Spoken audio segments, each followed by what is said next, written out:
नमस्कार मित्रों, आज की क्लास में अपन अभाज्य संख्याएं और भाज्य संख्याओं से संबंधित जानकारी पढ़ेंगे। इससे पहले अपन ने प्राकृत संख्या, पूर्ण संख्या, पूर्णांक, सम, विषम पढ़ लिए। आज की क्लास अभाज्य संख्या। सबसे पहले अभाज्य संख्या होती क्या है? अभाज्य संख्या, अभाज्य मतलब किसी भी संख्या का भाग नहीं जाता हो। अभाज्य संख्या का दूसरा नाम है रूढ़ संख्या और इसी को इंग्लिश में प्राइम नंबर।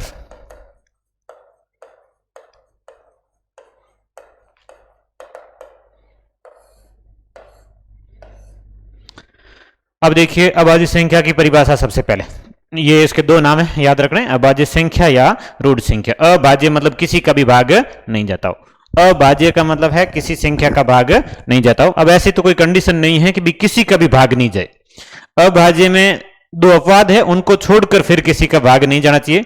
अपवाद में है एक और संख्या खुद। एक तो एक का सभी संख्याओं में भाग पूरा पूरा जाता है और एक संख्या खुद का भाग सभी संख्याओं में पूरा पूरा जाता है। इस कारण ये दो अपवाद है, इनको छोड़कर मतलब ऐसी संख्या, परिभाषा लिखते हैं इसकी, ऐसी संख्या जिनमें एक व स्वयं को छोड़कर, एक व स्वयं को छोड़कर किसी अन्य संख्या का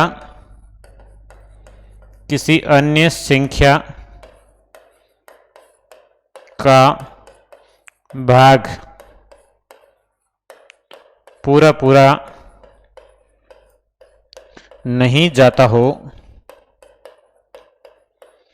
अभाज्य संख्या कहलाती है।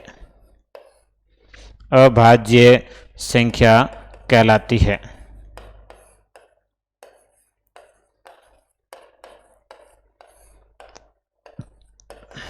ये ऐसी संख्या जिनमें एक व स्वयं को छोड़कर किसी अन्य संख्या का भाग पूरा पूरा नहीं जाता हो, अभाज्य संख्या कहलाती है। मतलब ये तो अपवाद है कि भाई एक व स्वयं, ये अपवाद है।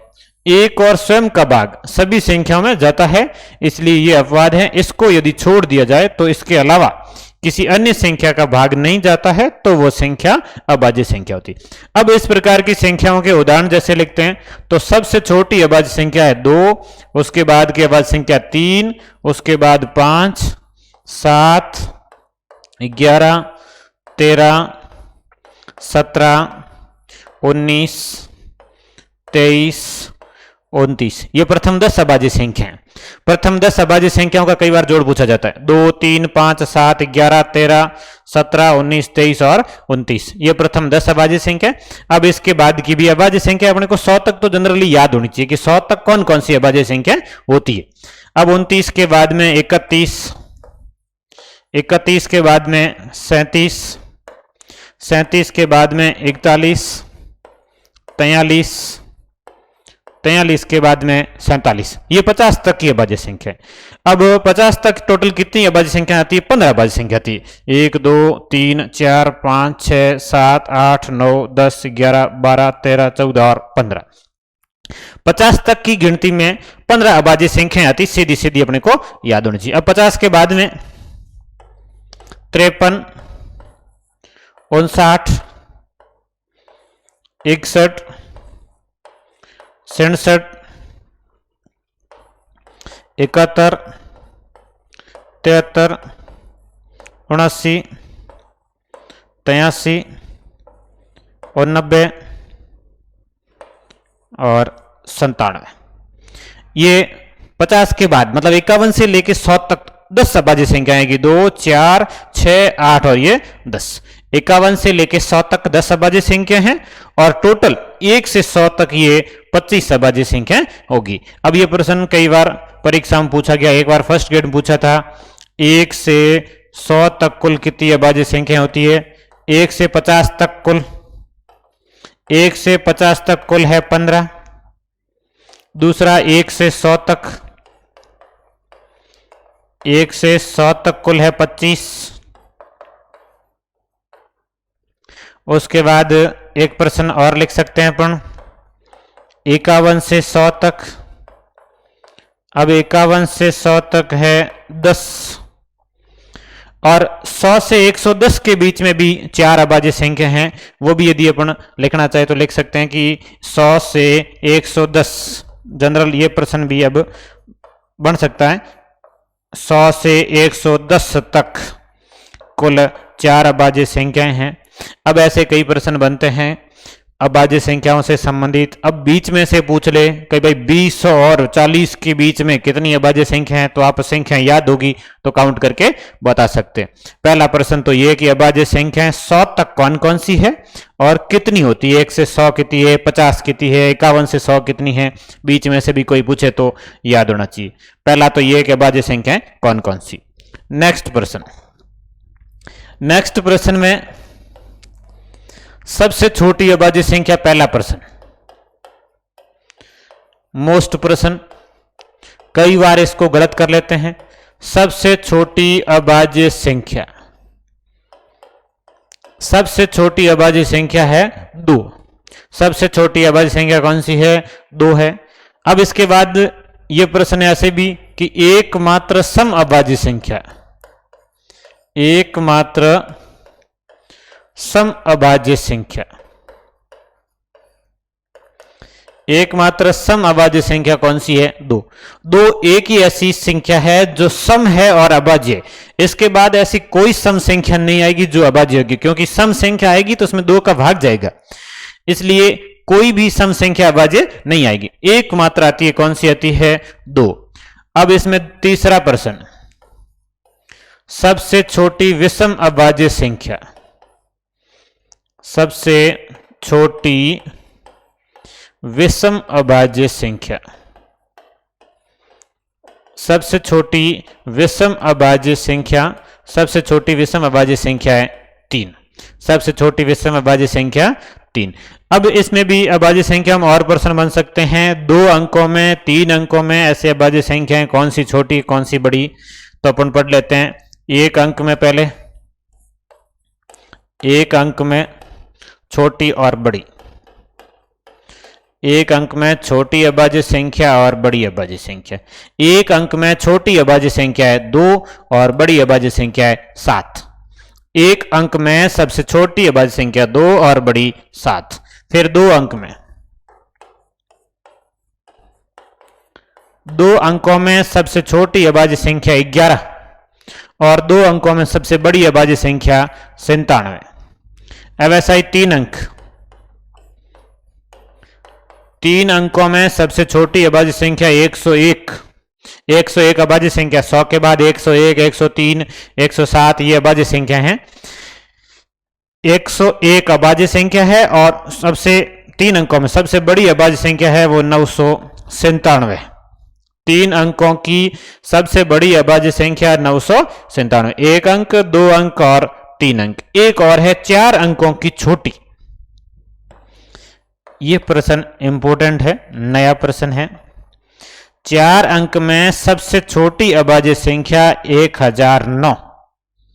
4 अंकों की सबसे छोटी अभाज्य संख्या कौन सी है, 1009 है। इसको अलग से याद कर लेना। 4 अंकों में सबसे छोटी अभाज्य संख्या 1009। ये अभाज्य संख्याओं से संबंधित कुछ प्रश्न है, नॉर्मल से आसान प्रश्न है, आप याद कर सकते हैं। अगले प्रश्न,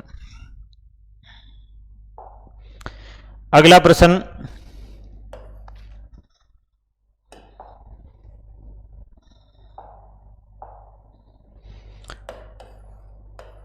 ऐसे प्रश्न बन सकता है। प्रथम 5 अभाज्य संख्याओं का योग कितना होगा।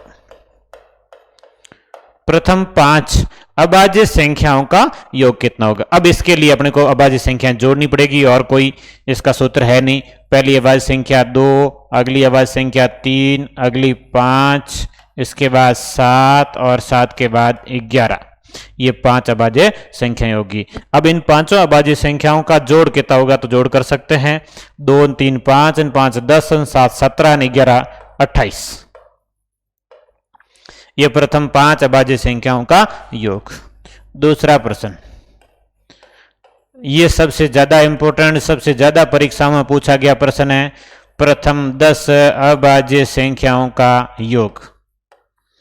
प्रथम 10 अभाज्य संख्याओं का योग।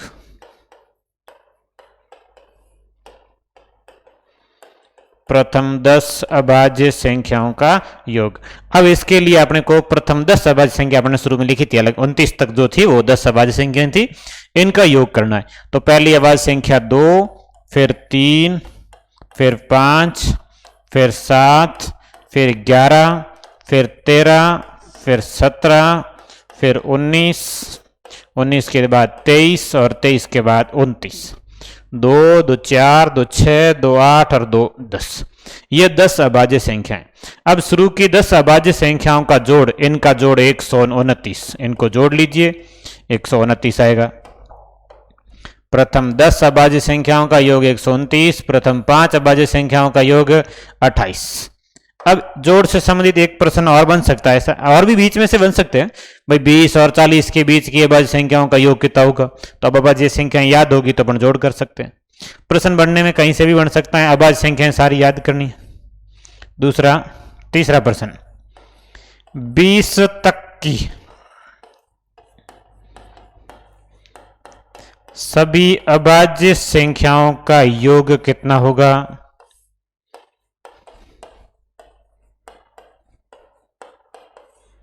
20 तक की सभी अभाज्य संख्याओं का योग कितना होगा। अब प्रश्न बनने में ऐसे बन सकता है कि 20 तक की सभी अभाज्य संख्याओं का योग कितना होगा। अब 20 तक कौन कौन सी अभाज्य संख्याएं, ये 2 से लेके 19 तक, ये 20 तक की अभाज्य संख्या है, इनका जोड़ कर लो। 2 + 3 + 5 + 7 + 11 + 13 + 17 + 19 और ये जोड़ करेंगे तो ये 29 घटा 200 और 23 और कम कर दीजिए 77। 20 तक की सभी अभाज्य संख्याओं का योग कितना हो जाएगा तो 77 हो जाएगा। तीसरा प्रश्न। अब ऐसे कई प्रश्न बन सकते हैं 20 तक की अभाज्य संख्याओं का, या 20 और 30 के बीच की अभाज्य संख्याओं का योग। 20 और 30 के बीच की अभाज्य संख्याएं, 2 अभाज्य संख्या जोड़ के लिख दो। 20 और 30 के बीच में कितनी है। अब ऐसे कई प्रश्न बन सकते हैं जिसमें आपको अभाज्य संख्याओं की जोड़ करनी हो, तो यहाँ पे किसी प्रकार का कोई सूत्र नहीं लगेगा, अपने को अभाज्य संख्याएं याद होनी चाहिए और याद होगी तो अपन जोड़ कर सकते हैं। एक और प्रश्न इसमें,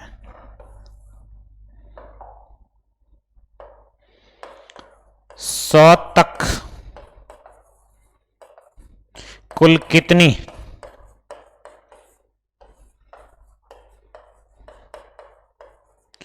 अभाज्य संख्याएं, सॉरी प्रश्न थोड़ी सी भाषा चेंज है, कुल कितने अभाज्य संख्याओं के युग्म हैं। अभाज्य संख्याओं के युग्म है जिनका, मोस्ट प्रश्न है ध्यान रखना, जिनका अंतर 2 हो। 100 तक कुल कितने अभाज्य संख्याओं के ऐसे युग्म, मतलब अभाज्य संख्याओं के ऐसे कितने जोड़े हैं जिनका अंतर 2 है, मतलब 2 के अंतर से कितनी अभाज्य संख्याएं आई है। 100 तक की गिनती पूरी में देखनी, तो अपन ने पूरी अभाज्य संख्याएं लिखी, उसमें से जोड़े काउंट कर लो, कितने ऐसे जोड़े हैं जिनमें अभाज्य संख्याओं का अंतर 2 है। ये देखिए, ये अपने पास सारी अभाज्य संख्याएं लिखी। अब इनमें से ऐसी अभाज्य संख्याएं देखनी है जिनका अंतर 2 हो। तो ये 3 और 5, 3 और 5 का अंतर 2 है, बिल्कुल एक जोड़ा बन गया 3 5।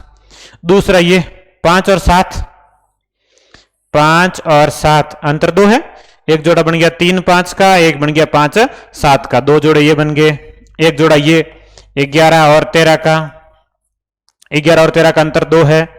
उसके बाद 17 और 19, 17 और 19 का अंतर 2 है। उसके बाद 29 और 31, इनका अंतर 2 है। इसके बाद 41 और 43, इनका अंतर 2 है। इसके बाद 59 और 61, इनका अंतर 2 है। और इसके बाद 71 और 73, इनका अंतर 2 है। अब और कोई नहीं, तो 100 तक कितने युग्म होंगे? ये होंगे 1 2 3 4 5 6 7 और 8। कितने युग्म होंगे? 8 युग्म। इन 8 युग्मों को ऐसे कहा गया कि जुड़वा अभाज्य संख्याएं। जुड़वा अभाज्य संख्याओं का मतलब जिनका अंतर 2 हो। जुड़वा अभाज्य संख्याएं कितनी हैं? तो ये 8 ऐसे युग्म हैं जिनका अंतर 2 है।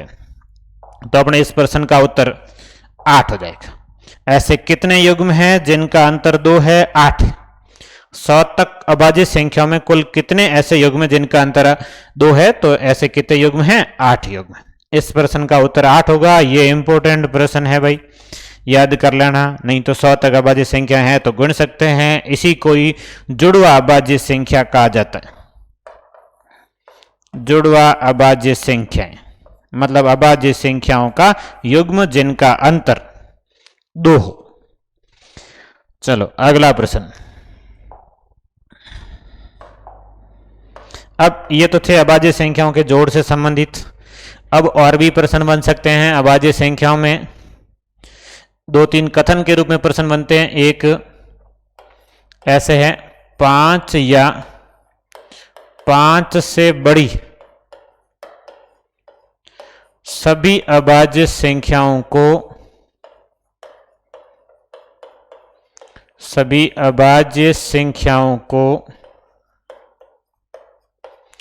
5 या 5 से बड़ी सभी अभाज्य संख्याओं को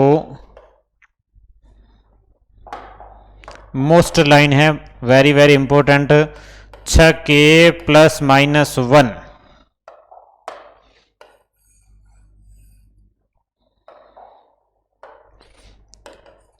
के रूप में लिखा जा सकता है।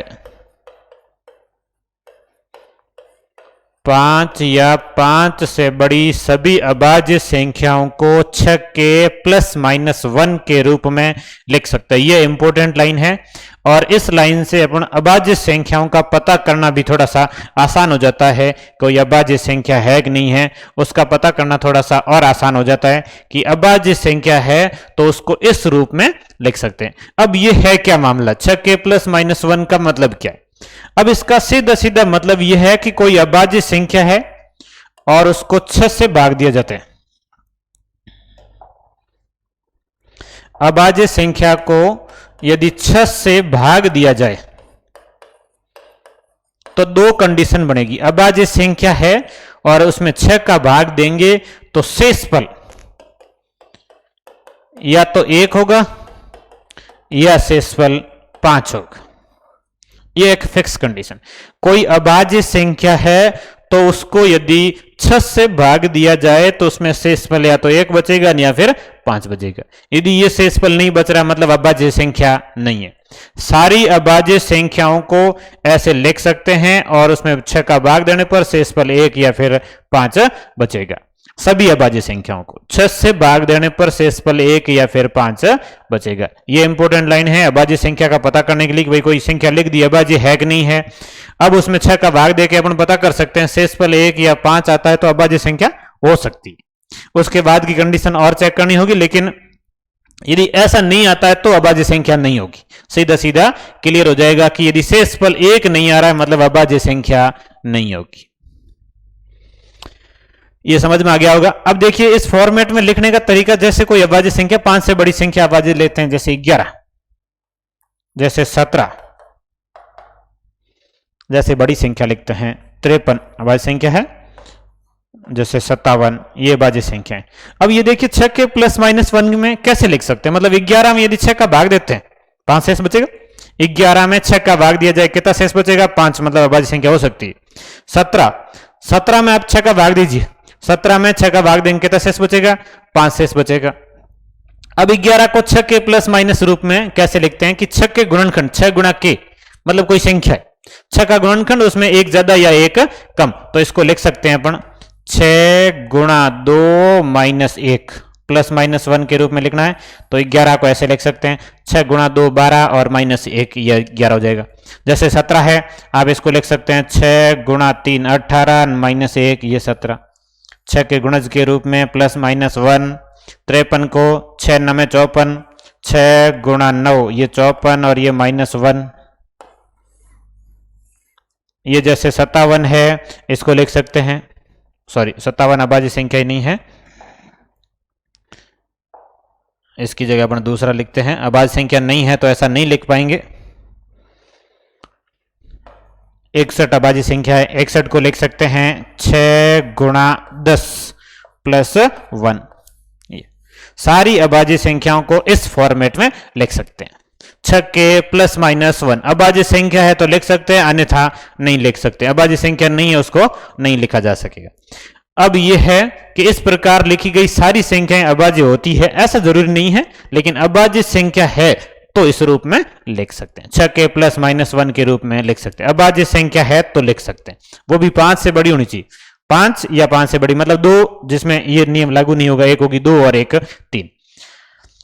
अब इससे अभाज्य संख्याओं का पता भी कर सकते हैं, अभाज्य संख्या पहचान का प्रश्न हल करेंगे। ये क्लियर समझ में आ गया होगा। इसके बाद एक लाइन और है, ये भी आपको याद करनी है, 5 से बड़ी सभी अभाज्य संख्याओं के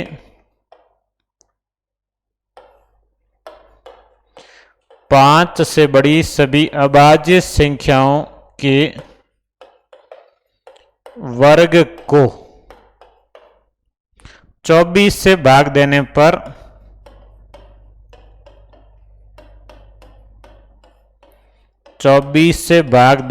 पर हमेशा एक शेष बचता है।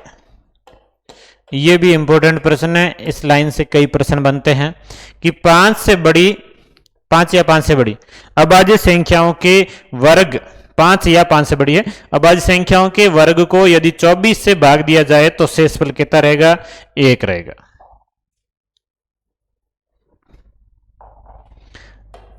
5 या 5 से बड़ी, 5 भी शामिल है इसमें और 5 से बड़ी सारी संख्या शामिल है। 5 से बड़ी या 5 के बराबर की कोई अभाज्य संख्या जिसमें यदि वर्ग में 24 का भाग दिया जाता है तो एक शेष बचेगा। जैसे कि 5 अभाज्य संख्या है और इसका वर्ग करते हैं, 5 का वर्ग 25 और 25 को यदि 24 से भाग देंगे तो शेषफल 1 बचेगा। अब ऐसे कोई भी उदाहरण ले लीजिए, कोई जरूरी नहीं है कि 5 से ही करें अपन प्रश्न, और भी जैसे कि कर सकते हैं, जैसे 7 कर लीजिए, 7 का वर्ग 49 में यदि 24 का भाग देंगे 24 2 48 और शेष कितना बचेगा, 1 बचेगा। अब ऐसा ही सारी है, 5 या 5 से बड़ी सभी अभाज्य संख्याओं के वर्ग में यदि 24 का भाग देते हैं तो शेषफल 1 बचेगा। अब कई बार इससे संबंधित ऐसे प्रश्न आता है, 13 का स्क्वायर प्लस 17 का स्क्वायर प्लस 19 का स्क्वायर प्लस 23 का स्क्वायर प्लस 29 का स्क्वायर प्लस 31 का स्क्वायर को 24 से भाग दिया जाए, 24 से भाग दिया जाए तो कितना शेष बचेगा, यह प्रश्न बन सकता है। कुछ संख्याएं उनका वर्ग फिर प्लस करके लिखी है और इसको यदि 24 से भाग दिया जाए तो शेषफल कितना बचेगा। अब इस फॉर्मेट से अपने को हल करना है, यह तरीका था। अभाज्य संख्या वर्ग में 24 का भाग 1 बचेगा, शेष 1 इसमें बचेगा, 1 इसमें बचेगा, 1 इसमें, ऐसे ही सभी में 1 1 बचेगा। 1 1 बचेगा तो कुल कितनी संख्या उतने शेष बचेंगे, 1 2 3 4 5 और 6, 6 संख्या है तो कुल कितना शेष बचेगा, 6 शेष बचेगा। तो इस प्रश्न का आंसर कितना आ जाएगा, 6 आ जाएगा। कितना शेष बचेगा, 6 शेष बचेगा। प्रत्येक संख्या में 1 बचेगा और प्रत्येक में 1 बचेगा, टोटल 6 संख्या है तो कितना शेष बचेगा, 6 बचेगा। इस लाइन से ये प्रश्न बन सकता है, इंपॉर्टेंट प्रश्न है। अगला, एक प्रश्न ऐसे भी बनता है, सभी अभाज्य संख्याओं का योग R है तथा सभी विषम अभाज्य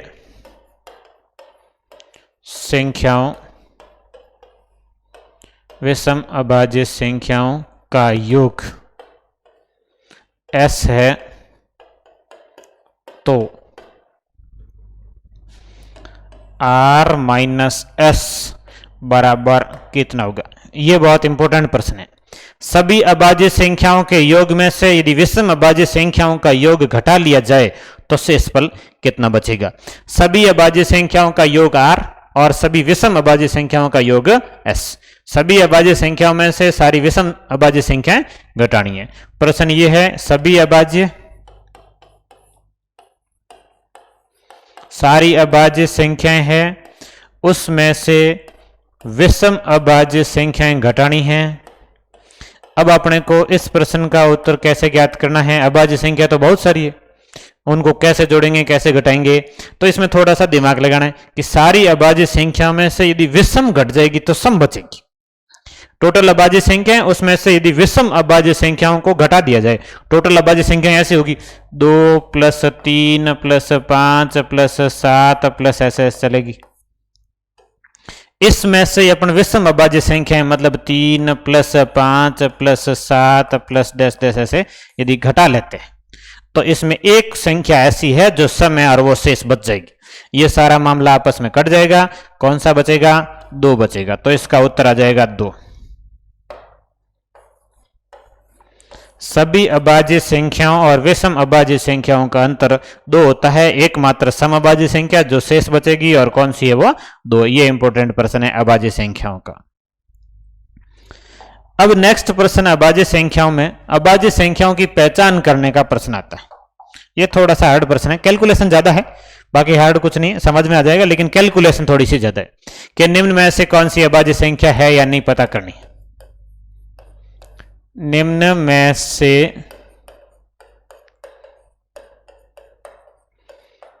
कौन कौन सी अभाज्य संख्या है।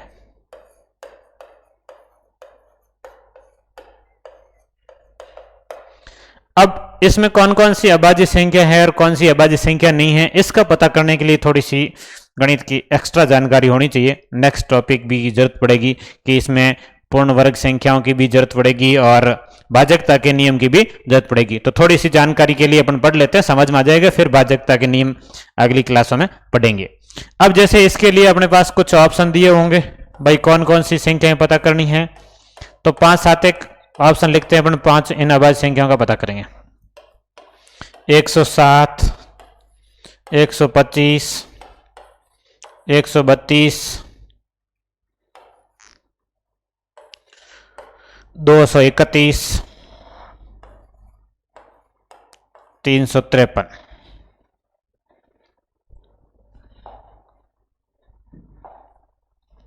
ये 57 कर लीजिए। अब ये संख्याएं लिखिए।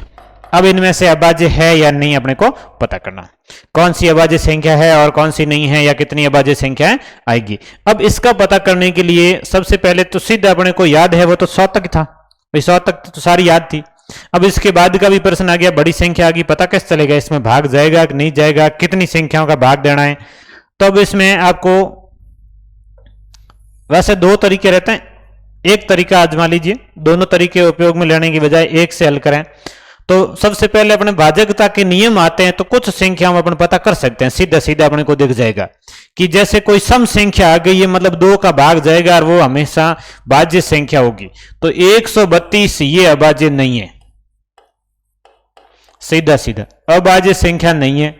अभाज्य संख्या नहीं होने का कारण कि इसमें किसका भाग जाएगा, 2 का भाग जाएगा। ये एक सम संख्या आ गई और अभाज्य नहीं होगी। 125 का अपन सीधा सीधा पता कर सकते हैं, कि 125 में लास्ट अंक 5 आया है और 5 आया मतलब इसमें 5 का भाग पूरा पूरा जाएगा, तो यह संख्या भी अभाज्य नहीं होगी। ऐसे ही पता करना है। अब कई बार समस्या आती है, बाद में बड़ी संख्या में आएगी। यहां तक आसान था, ये दो अपने हल कर लिए कि इसमें इकाई अंक 5 था, 5 का भाग जाएगा। ये इकाई अंक 2 मतलब सम संख्या है और 2 का भाग जाएगा मतलब अभाज्य नहीं होगी। ये दोनों तो हो गई कि अभाज्य नहीं हो रही। अब इसके बाद 107, 231 और 357।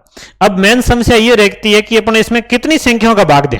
भाई कौन कौन सी का भाग दें तब श्योर हो जाएगा कि अब किसी का भाग नहीं जाएगा। इसके लिए ये होता है कि जो संख्या है उसके ठीक बाद की पूर्ण वर्ग संख्या लेनी होती है। संख्या के ठीक बाद की पूर्ण वर्ग संख्या, जैसे पहला प्रश्न है 107। 107 के ठीक बाद पूर्ण वर्ग संख्या कौन सी? 107 के बाद में पूर्ण वर्ग संख्या मतलब जिसका वर्गमूल होता हो, तो 107 में बाद में पूर्ण वर्ग संख्या वो है 121। अब इस 121 का वर्गमूल करना है। 121 का वर्गमूल कितना होगा? 11 होगा। अब आपको यहां से एक बात क्लियर हो जाएगी, 11 तक सारी संख्याओं का भाग तो देना पड़ेगा। 11 के बाद किसी का भाग नहीं देना। यह एक फिक्स सिस्टम है ज्ञात करने का कि भाई 107 अभाज्य संख्या है या नहीं।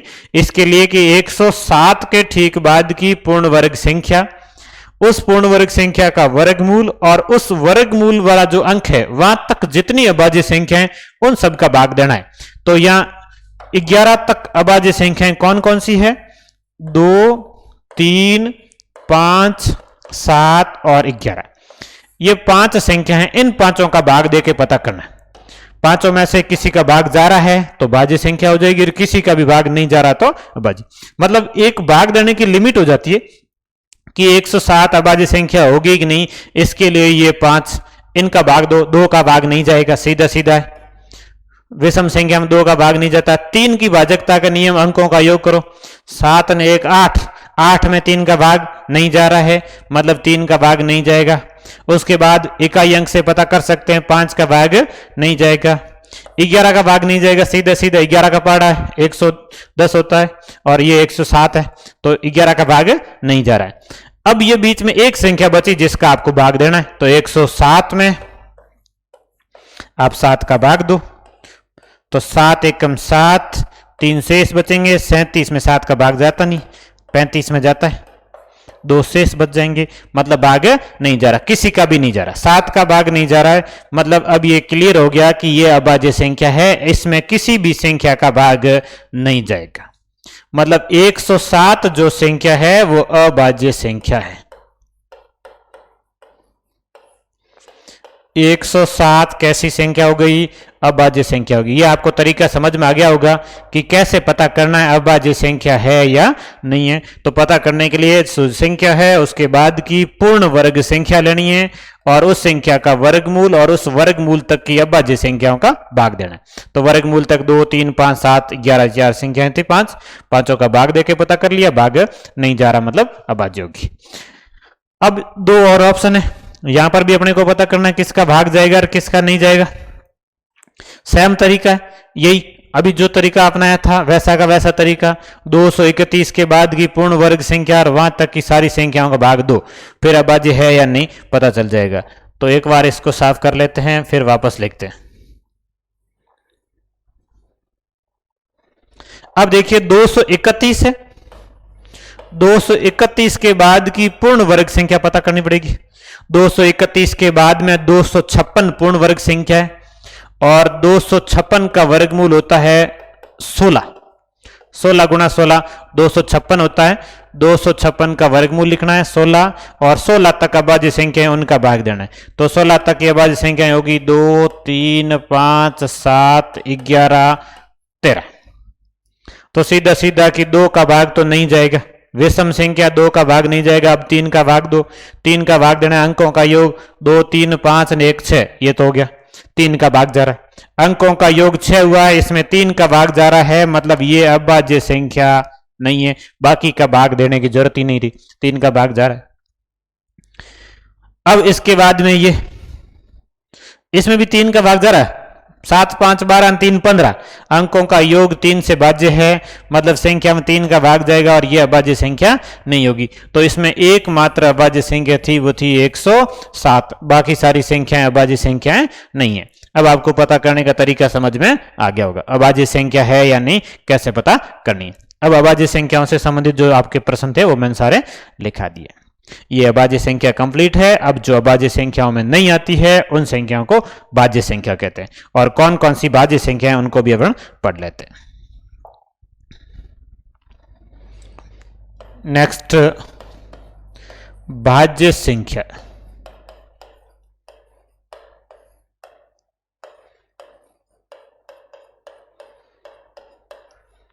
यौगिक संख्या,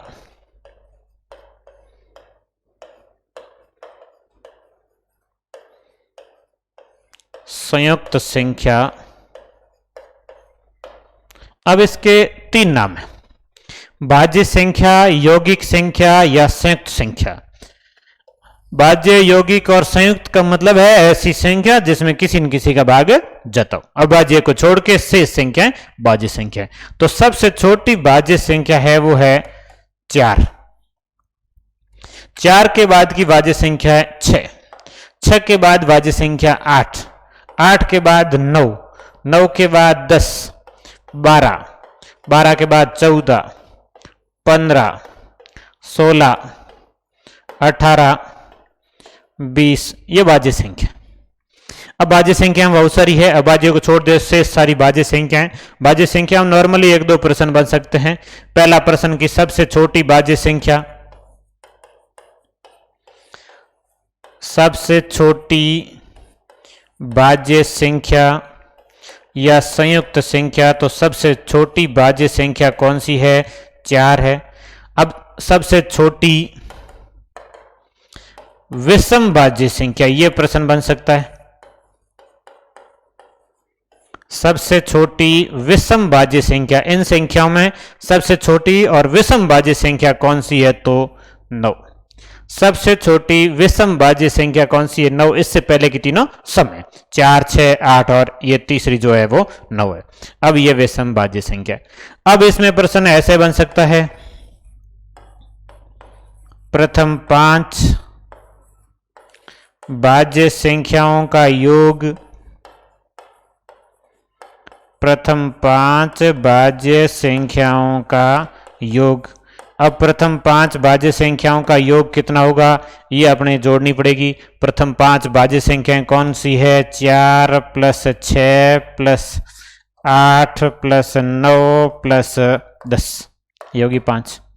5 भाज्य संख्या, इनका जोड़ कर लो। ये 10, 6 4 10 10 20, 20 9 29, 29 8 जोड़ने, 29 और 8 हो जाएंगे 37। ये आपका उत्तर। प्रथम 5 भाज्य संख्याओं का योग, प्रथम 5 भाज्य संख्याओं का योग ये रहा। 5 भाज्य संख्याएं कौन कौन सी है जोड़ लीजिए। अब प्रथम 10 का आ सकता है। प्रथम 10 भाज्य संख्याओं का योग। अब प्रथम 10 भाज्य संख्याएं कौन कौन सी है उनका जोड़ करना है। प्रथम 10 भाज्य संख्याएं लिख ली अपने, लगभग 10 होगी 2 4 6 8 और ये 10, एक ज्यादा ही लिखी हुई है। तो ये 18 तक ये 10 भाज्य संख्याएं, 4 6 8 9 10 12 14 15 16 और 18, इनका जोड़ करना है। 4 + 6 + 8 + 9 + 10, उसके बाद में 12 + 14 + 15 + 16 + 18, ये 10 भाज्य संख्या है, इनका जोड़ 112 आएगा। जोड़ कर लीजिए।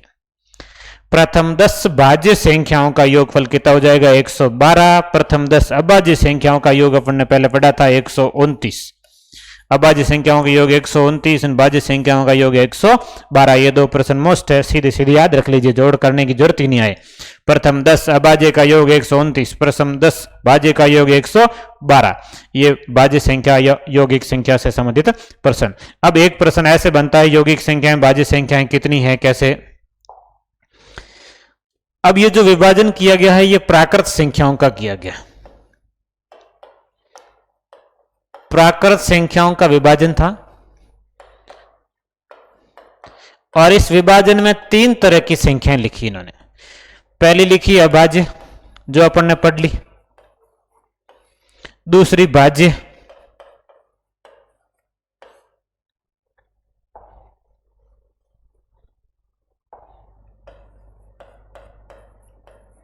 अब तीसरी संख्या की जो भाज्य और अभाज्य दोनों में नहीं आती, ऐसी भी एक संख्या है जो भाज्य और अभाज्य दोनों में नहीं आती है, उसको इन्होंने नाम दे दिया गया अलग से यूनिक संख्या। प्राकृत संख्याओं के भाग है अभाज्य संख्या, भाज्य संख्या और यूनिक संख्या।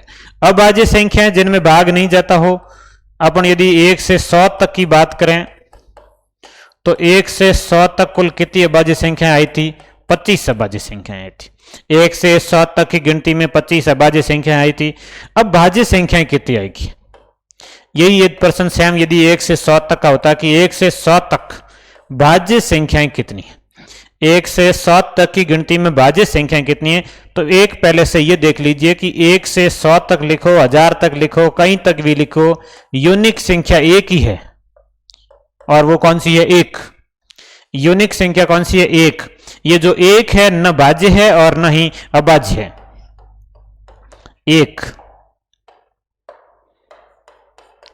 न तो भाज्य है और नहीं अभाज्य।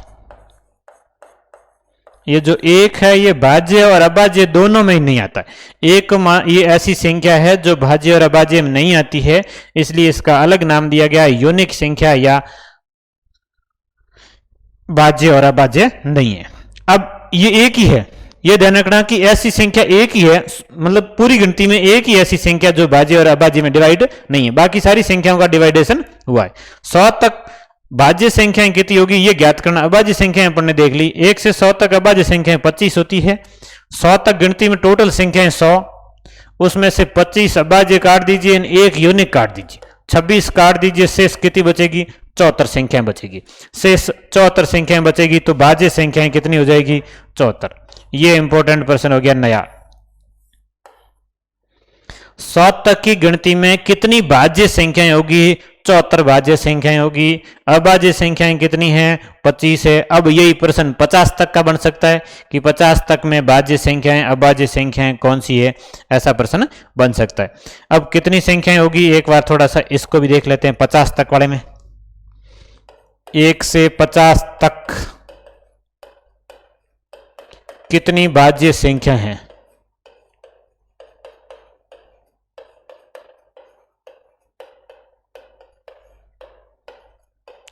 अब यह प्रश्न कि 1 से 50 तक कितनी भाज्य संख्याएं हैं। अब 1 से 50 तक कितनी भाज्य संख्याएं हैं? 1 से 50 तक की गिनती में यदि देखें टोटली तो इसके 3 भाग होंगे। एक तो हो गया 1, दूसरा होगा अभाज्य जो होती है 15, ये यूनिक संख्या 1, अभाज्य 15 और शेष बचेगी वो भाज्य बचेगी। अब 50 तक गिनती में 15 ने 1 16 घटा लो। 50 तक गिनती में 50 संख्या है, 15 ने 1 16 घटाएंगे, शेष कितने बचेंगे? 34। तो इस प्रश्न का उत्तर कितना आ जाएगा? 34 आ जाएगा। 1 से 50 तक की गिनती में भाज्य संख्याएं कितनी हैं? 34। अभाज्य कितनी हैं? 15। यूनिक संख्या कितनी है? 1। टोटल मिला के कितनी हो जाएगी? 50 संख्याएं हो जाएगी। अब यह प्रश्न समझ में आ गया होगा। एक आपका होमवर्क का प्रश्न है,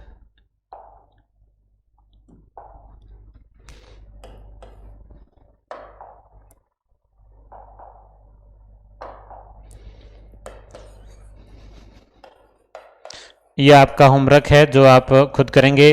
प्रथम 10 विषम अभाज्य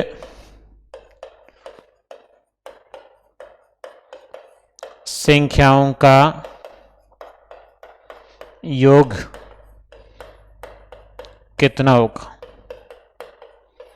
प्रथम 10 विषम अभाज्य संख्याओं का योग कितना होगा? यह प्रश्न है। अब इसके बाद में एक और मामला थोड़ा सा पढ़ना है। भाज्य अभाज्य पढ़ ली। अभाज्य संख्या, ये इनसे संबंधित लगभग इनके जैसी है। अभाज्य संख्याएं क्या होती हैं? को प्राइम नंबर, अभाज्य संख्याएं। अब अभाज्य संख्याओं में संख्याओं का युग्म होता है। दो संख्याओं का युग्म हो सकता है या दो से अधिक हो सकता है।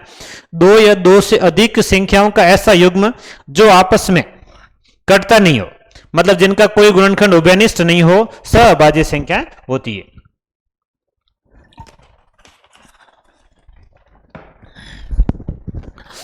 अब देखिए ऐसी कौन सी संख्या हैं या ऐसे कौन से युग्म हैं अभाज्य संख्या। इसकी परिभाषा लिखो तो ऐसे लिख लो, ऐसी संख्याएं जिनका एक भी गुणनखंड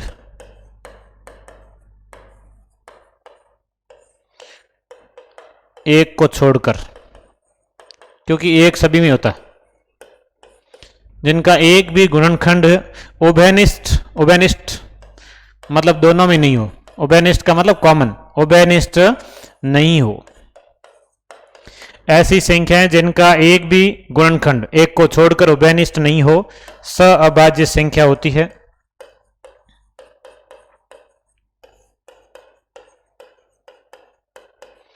अभाज्य संख्याएं होती है। कोई गुणनखंड उभयनिष्ठ नहीं होगा, मतलब जो अभाज्य संख्याएं होगी उनका HCF मसब, महत्तम समापवर्तक, हमेशा एक होता है। अभाज्य संख्याओं का मसब होता है वो एक होता है, मतलब संख्याएं आपस में नहीं कटेगी। जैसे मैं उदाहरण लिखूं कि 2 और 3 अभाज्य संख्याएं, कि 2 और 3 आपस में नहीं कटती है। जैसे कि 5 और 7 अभाज्य संख्याएं आपस में नहीं कट रही। जैसे 11 और 17 अभाज्य संख्याएं।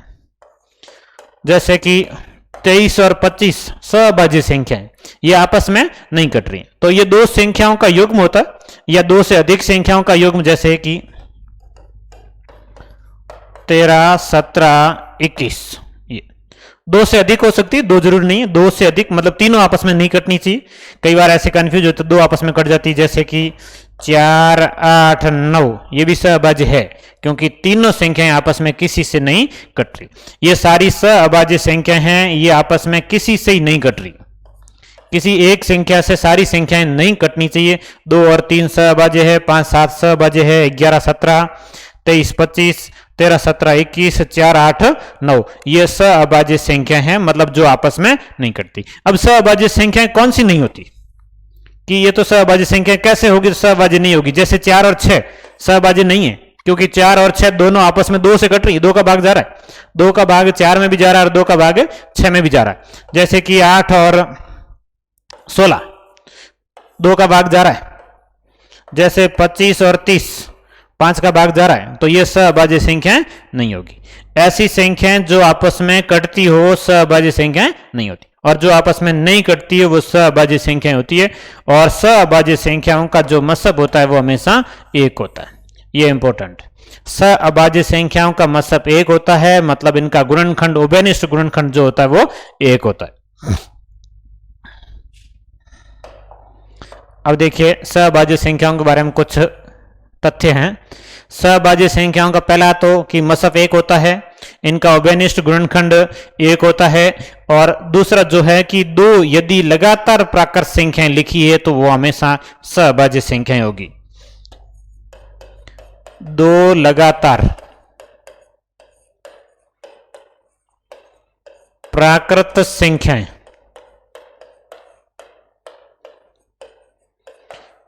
हमेशा अभाज्य होती है। दो लगातार प्राकृत संख्या हैं तो वो हमेशा ही अभाज्य होगी। दो लगातार प्राकृत संख्याएं जैसे कि कहीं से भी लिख लो, 5, 6, 13, 14, 51, 52, दो लगातार यदि प्राकृत संख्याएं लिखी है तो वे हमेशा अभाज्य संख्याएं होती है। फैक्ट है, याद करना सीधा सीधा। अब एक और फैक्ट, दो लगातार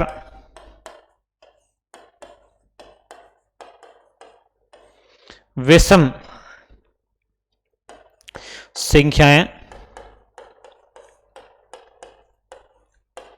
हमेशा सहअभाज्य होती है। दो लगातार यदि विषम संख्या हैं तो भी सहअभाज्य होगी। विषम संख्याएं जैसे कि 13 और 15 सहअभाज्य है, लगातार होनी चाहिए। 17, 19,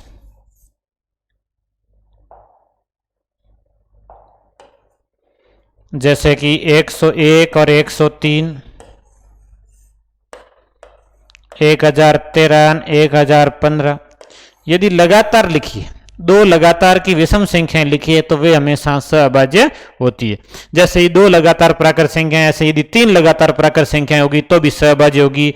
चार लगातार प्राकृत संख्याएं होगी तो भी सहअभाज्य होगी। मतलब कम से कम दो और उसके बाद में तीन लगातार, चार लगातार, पांच लगातार यदि होती है तो वे हमेशा सहअभाज्य होती है। ऐसा ही रूल विषम संख्या में होता है। यदि विषम संख्या दो लगातार है, तीन लगातार हो, चार लगातार हो तो वे हमेशा सहअभाज्य होती है। और दो अभाज्य संख्या हमेशा सहअभाज्य होती है। दो अभाज्य संख्याएं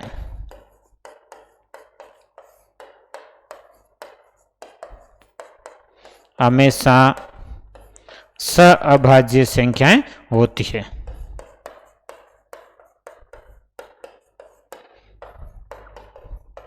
कोई भी दो अभाज्य संख्या लिख दो, वे हमेशा आपस में सहअभाज्य होगी। जैसे कि 2 और 5, जैसे 101 और 103,